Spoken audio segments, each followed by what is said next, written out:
Yeah, well, I quite often get asked the question, what size fishing line should I use? Well, it all comes back to a question that we ask, what are you going to fish for?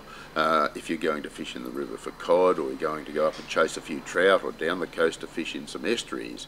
And it's all about balance. Balance is one of the most important things. It's not about holding the rod on the finger and seeing if it sits on the finger and feels comfortable. It's about matching the right rod with the right reel, with the right line, for the right fishing situation that you're into, right? Now, what happens is, over the last 10 to 15 years, with the advent of new fishing lines, like braided lines, we've been able to change the situation totally. We can use heavier breaking strain lines, but the diameter of the line is a lot finer. So if I'm chasing cod in the Murrumbidgee River or up in the dams, we'd use 30-pound braid, which is about the same diameter as 6-pound monofilament line. If I wanted to use monofilament line instead of braid, I wouldn't go much over 20-pound because the diameter would be too great.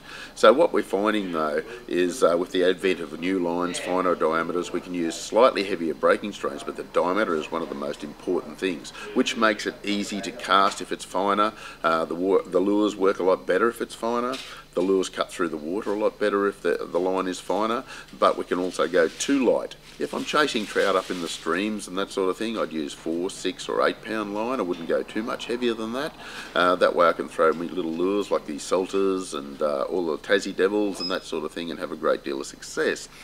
The reason we use our heavier line in the Murrumbidgee River is because we've got a lot of structure there, and some of the cod can be quite large, and we don't want to get busted off obviously and lose all our lures. So basically we use that 30-pound braid if we can get our hands on it, and basically we find that it does the job nicely.